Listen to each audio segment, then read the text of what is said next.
Okay, good afternoon, everybody. It's a pleasure to be here with you. How many from Africa? Could you raise the hands? By default. Okay.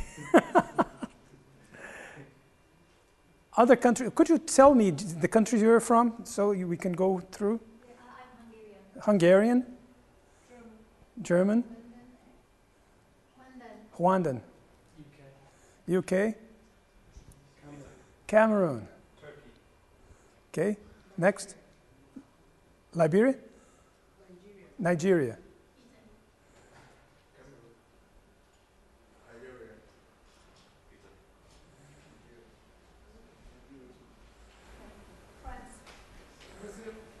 Oh, nice to meet you. Bom dia. Belgium.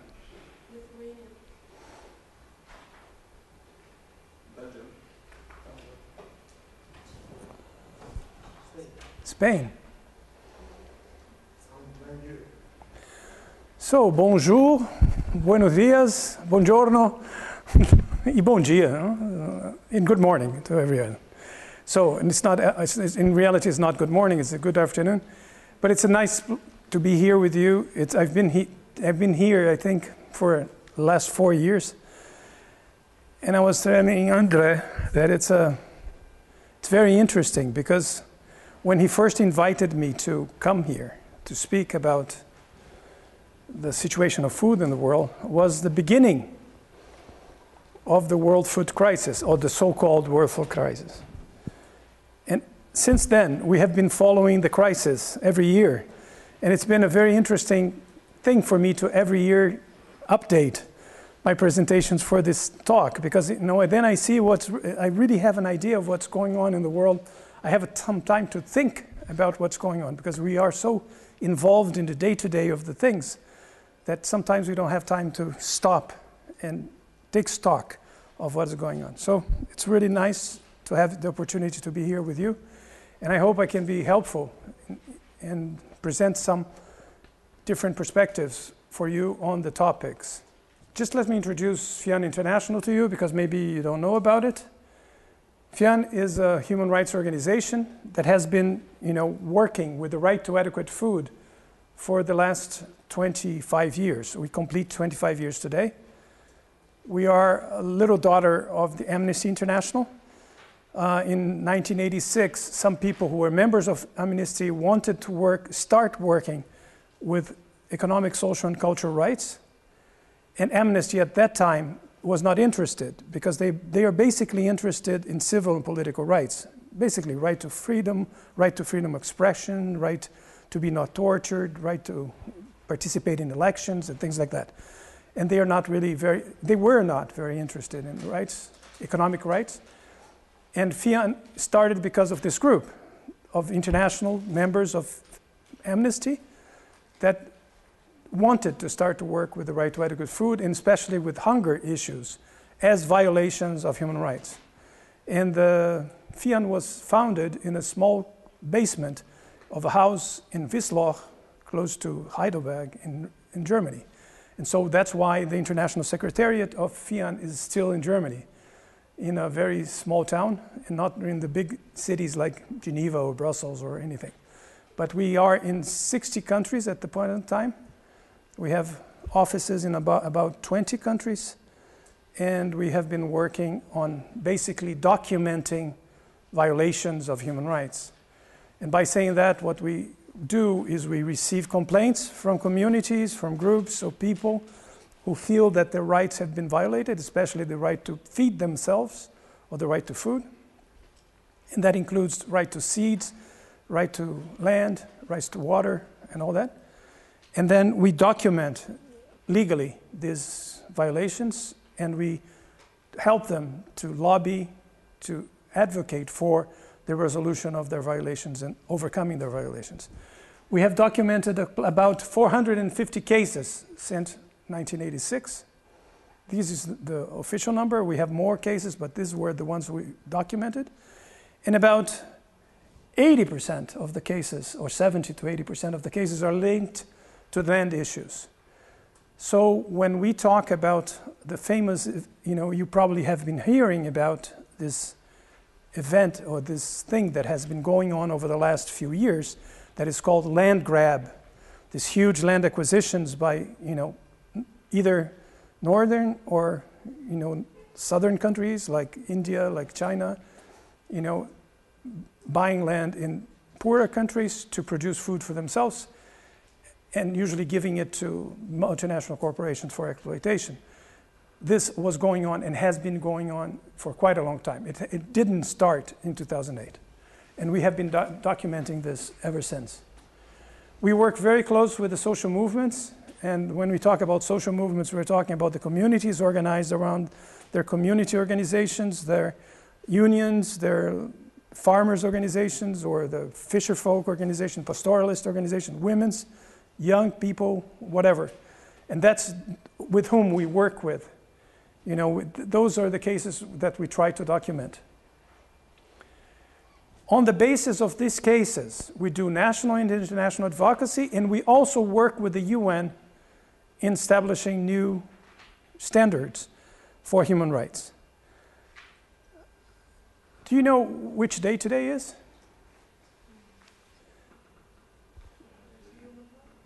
Human Rights Day. Today, the 10th of December. Today, the Universal Declaration of Human Rights completes 63 years.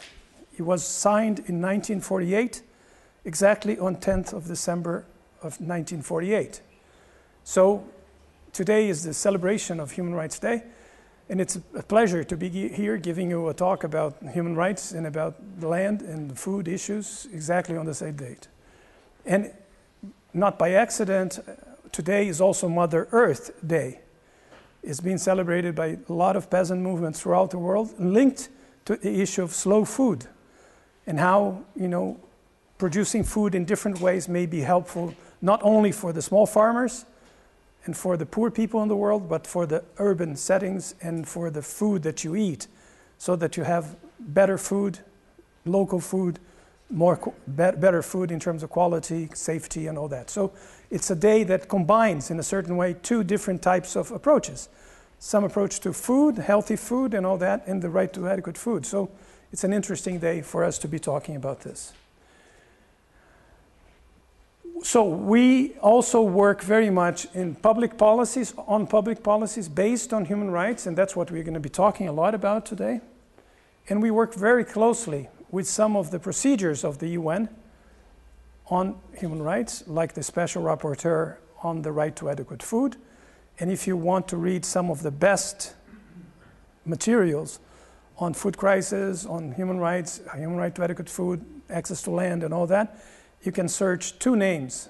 Jean Ziegler, he's a Genevois, and he was the previous rapporteur on the right to food, and he has written several reports. In a period of 7 years, he was a rapporteur. And now we have a Belgian who is a rapporteur, Olivier de Schutter. He's from Louvain. And he has written, he's also written several reports, very interesting reports, linking the issue of food, governance, food sovereignty, and the right to adequate food over the last 3 years that has been the right to food, rapporteur. We also work with the Committee on Economic, Social, and Cultural Rights. That is a committee of the UN that is in charge of monitoring the International Covenant on Economic, Social, and Cultural Rights. The CEDAW, that, any of you know what the CEDAW is? No? CEDAW is the committee that monitors the Convention on the Eradication of All Types of Discrimination Against Women. It's one of the most important ones when we deal with the issues of women and gender. And the UPRs, that are the most recent tool that the human rights system has, that is the Universal Periodical Evaluation of the countries. Every few years, I think it's 5 years, each country has to present a report to the UN Human Rights Council, and it's evaluated by their peers. So this is a very recent thing that has been new. And just finishing this, in terms of student setting, and we'll go back to this, we have support. FIAN has been very active in working with what is called the General Comment 12. That is a comment that described what the right to adequate food is and what are the components and dimensions of the right to adequate food. The voluntary guidelines on right to food that tells how governments should implement the rights. The GC15 is the general comment on water, and you will have a session on water next week. And the GC15, I think it's very interesting to read in terms of that. The optional protocol, that is a very recent document instrument that has been in discussion in the UN and is still to be ratified by enough number of groups, of countries, as a matter of fact, to be enter in force, but it has been ratified by 6 countries up to now. It was approved by the UN in 2008 and is in the process of ratification now. I don't know if you know the process in the UN, but every time there is a new instrument, governments must not only approve it, the document, but they must ratify so that they recognize that they are bound by that instrument. And then they are forced to internalize that into their own national legislation. We have about 150 countries that have ratified the International Covenant on Economic, Social, and Cultural Rights. That includes all the economic rights, right to labor, right to food, right to a decent standard of living, right to water, right to health, right to education, and all that. But only recently, an optional protocol was written. The optional protocol says that if the country doesn't meet their obligations, any person that has tried to exhaust the resources at national level can go to the UN and claim their rights in face of the Committee on Economic, Social, and Cultural Rights. So this is very important because it places a new level of responsibility on the governments to meet their rights obligations, okay? And very recently, we are working on 2 different things that we will come back to, but I think it's important to highlight here. As I mentioned to you, there is this big thing about, it's called land grab. This huge land acquisitions. The biggest case that you might have heard of is the Madagascar case, where approximately half of the agricultural land of Madagascar was given to, a big multinational from Korea for free for 99 years to produce food for the Korean people. So, and that led to the demise of the government. The government was toppled, and they were, because the people didn't like it very much that they gave half of the country to the multinational corporation. I don't know why they didn't like it, but that what happened, and that unleashed a series of documentations of similar cases in many countries in Africa, in Asia, and Latin America. And this, today, the estimate is there are approximately 200 million hectares that have been transferred by governments to foreign countries or multinational corporations in different countries in Africa, Asia, and Latin America. And this is under discussion. What the peasants, what the social movements, what the people have decided to fight for is, instead of fighting against land grab as such, is to fight for guarantee of land tenure. And to guarantee land tenure doesn't mean guaranteeing only the right to a title over the land, but to guarantee that people who are living in the land for the families are living for the last 500 years, 600 years, have a right to stay where they are. And this is what land tenure is all about. It's not about guaranteeing land titles. It's about guaranteeing the right, either collective or family-oriented right to security, land tenure security. And this voluntary guidelines on land tenure are being discussed in the FAO, the Food and Agriculture Organization, by the governments, and FIAN has a role of facilitating the participation of civil society in this discussion. So we are not the leading agency, but we are the facilitators to guarantee that the most affected participate. The fisherfolk, all the pastoralists, all the people who are most affected by land grab. And this is going to be, should be finished by the end of February now.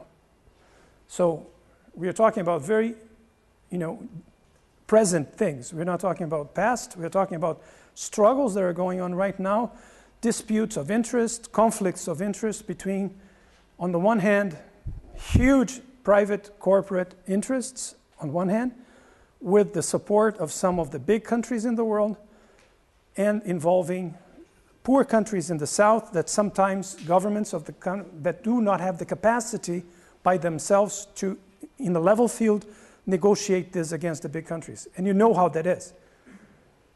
If a country like, China, with a huge amount of money comes to a country like a small country like Mali, like Malawi, like Cameroon, for instance, and say, I want 200,000 hectares and I'll provide you with, support and this and that and this and that. What is the capacity of these governments to say no to this kind of offer without some kind of, or to guarantee good conditions for this deal so that you have a win-win situation? What we have seen in the past, and the World Bank has documented in a document, is that there is no condition. Without some guidelines, some rules, it's impossible to do it. So this is what we are working with. And the final issue that we are working with is what is called extraterritorial obligations. We will get back to that as well, but I just highlight here. Extraterritorial obligations are the latest discussions about that states do not have only obligations over what they do in their own country. They also have obligations in relation to what their countries do in other countries.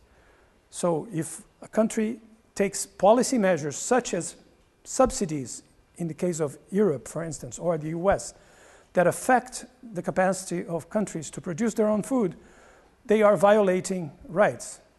This is what, and so they have extraterritorial obligations not to do this.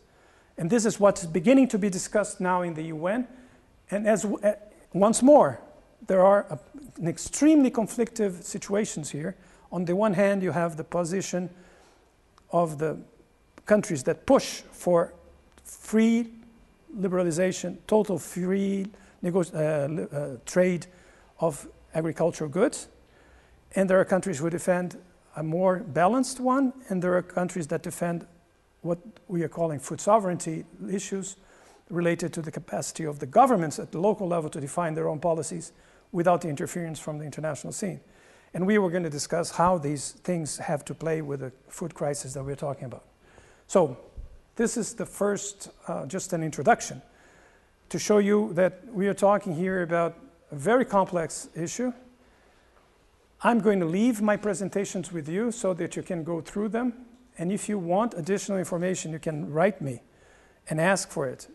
I know that it's not easy to capture everything, but I'm going to try to give you an overview so that you can have an understanding of what the topic is.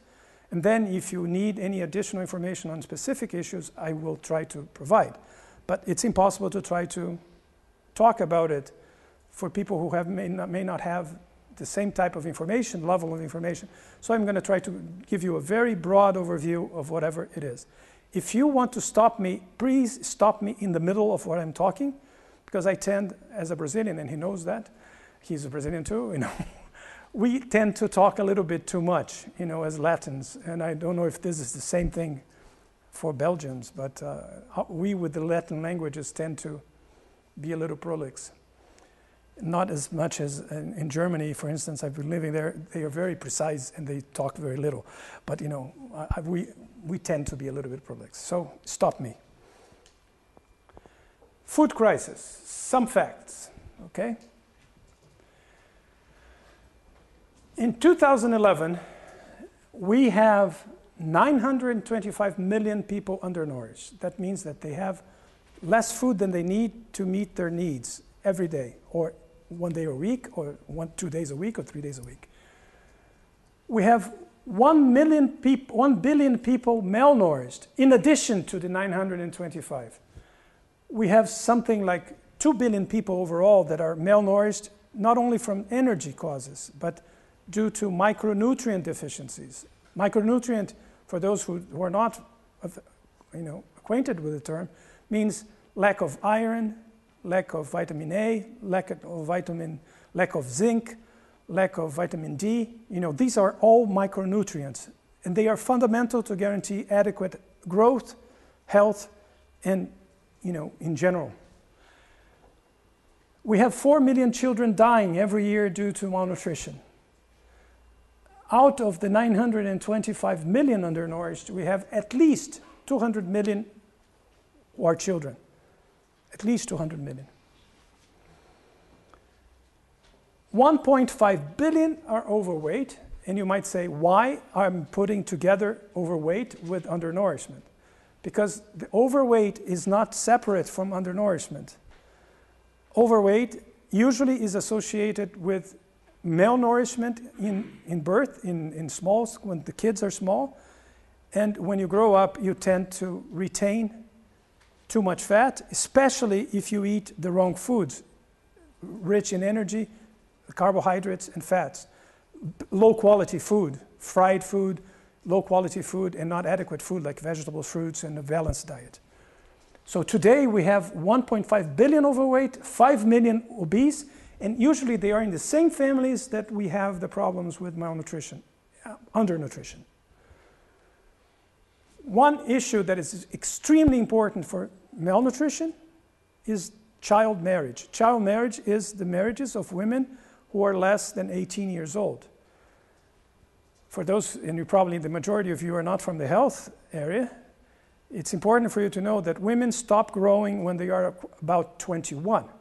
Growing in terms of development, body development and growth. If they are malnourished, their growth even maturation be even later. So what that means is that if you get married too early and you have children too early, you are bound to have less development of the women, and therefore you have risks for the child as well. And the younger the child is, the worse it is.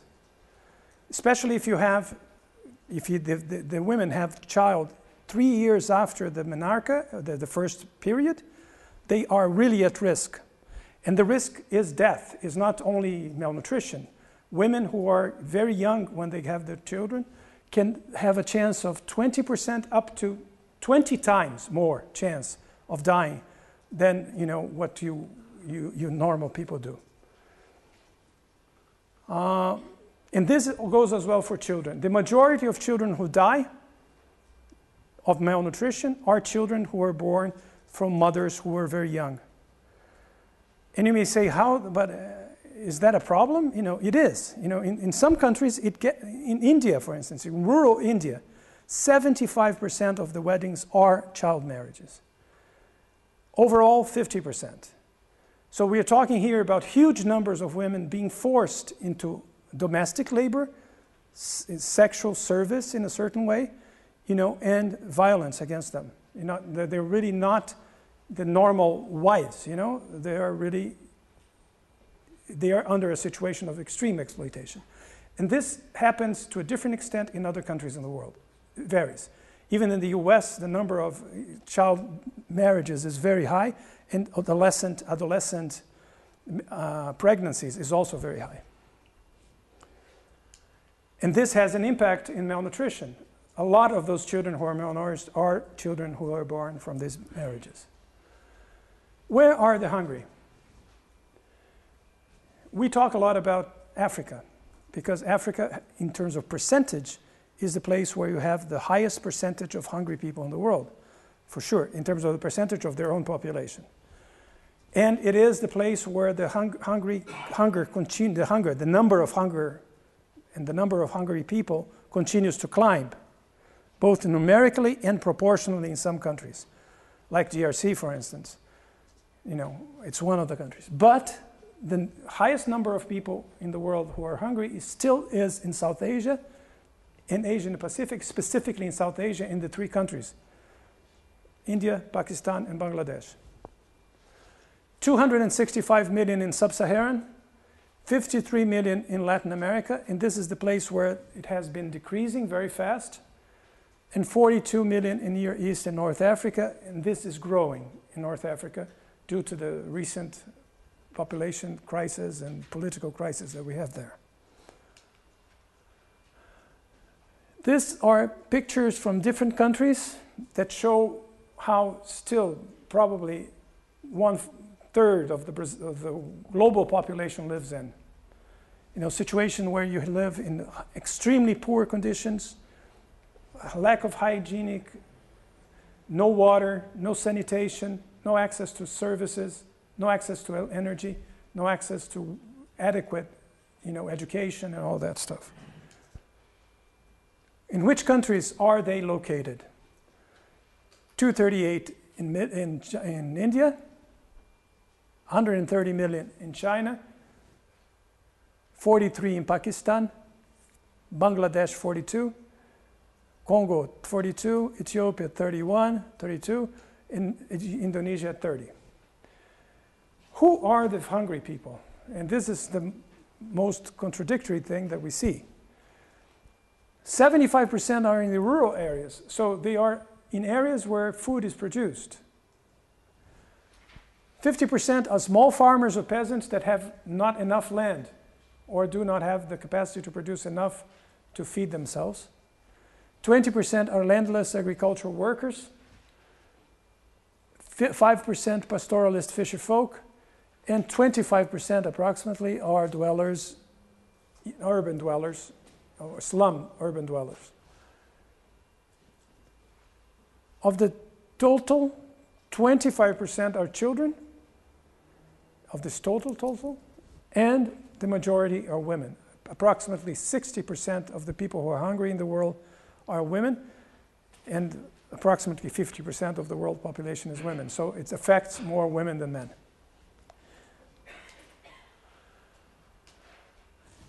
This is a community in northeast Brazil, in Aliança, Pernambuco.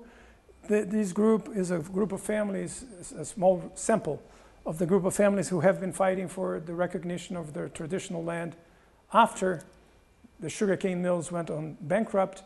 They have been producing there, but they don't have the right to produce in the land because they don't have the titles of the land. So this is one of the issues of tenure. Okay, this is, here you have the numbers of hungry people in 1969. How many are there? 875 million. So today we have 925 million. So is the crisis now? For these people who have been, these families, you know, who have been hungry since 1969, 70, and probably before, the crisis is not new at all. You know, it has been going on forever. And as a matter of fact, many of them died throughout the process. So the crisis, if we look, you know, it has been going on since 1970, but that was the first documentation, so it was before. There was a decrease to about 700 in 1996, and we will look at some data. There was a big discussion about the numbers, and at that time the idea was that we had 840 million people, and the governments decided that it was unacceptable to have 840 million at that time, and they wanted to reduce in half the number until 2015 in the FAO summit that was carried out in 1996. As you can see, their decision was not very successful because the numbers started growing after 96 and went up to 2000. In 2002, they were back to 840, then 850, then 925, and closed up beyond a billion in 2008. So this is what we're going to discuss. Why this trend? What is behind the trend? Is it lack of policy coherence, lack of policy will, political will, lack of production of food? What is going on that is the number of people hungry in the world has been increasing despite all these declarations of governments that this should be changing?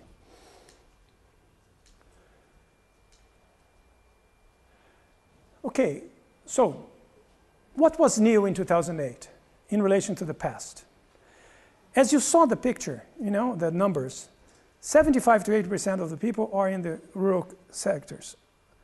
You who come from countries, southern countries, do these people live very close together? The countryside? What is the reality of the countryside in your countries? Everybody lives in a big concentration of 500,000 people, 1 million people in the countryside? How do they live? Scattered, okay? So you have one family here, 2 families there, 3 families there, 5 families there. So these